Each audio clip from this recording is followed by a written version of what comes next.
It's a very important event and a very important time in our country. We are entering an era of activist government right now like we have never seen in our country. We have a government that believes it can be all things to all people.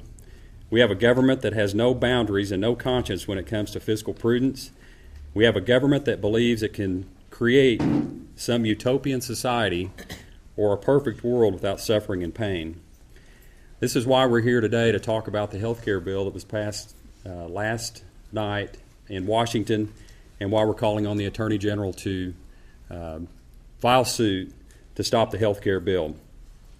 Just because Congress passes something, passes a bill or passes a law, does not mean that it's constitutional. We have every right as a state to challenge the constitutionality of this bill or this law.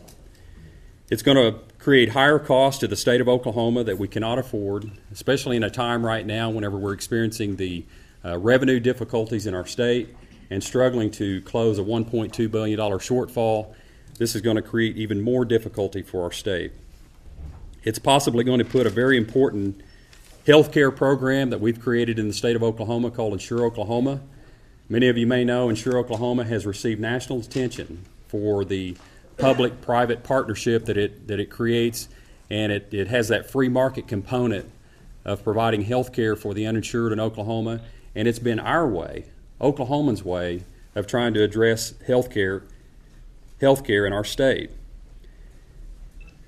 It shows that they are ignoring the Fed, and when I say they, I mean the federal government, is ignoring state-led efforts to reduce the uninsured and create systems of health care for our citizens. It ignores the fact that Oklahomans know what's best for Oklahomans. We also know that states are often the best incubators for innovative approaches and ideas, and with the passage of this federal health care bill, it completely ignores that fact also.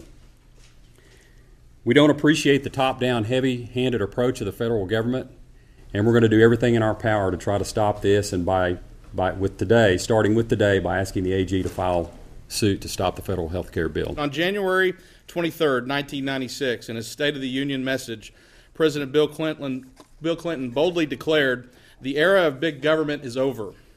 On March 21, 2011, President Obama and the Democrat-controlled Congress declared, "The era of big government is back with a vengeance." It will cost each of us and our children, our grandchildren, and generations to come.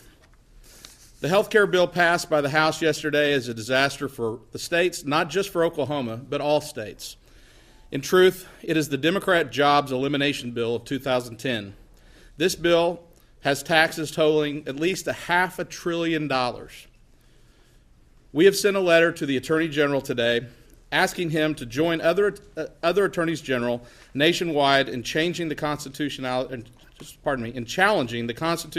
of the health care reform bill passed in the U.S. House of Representatives yesterday.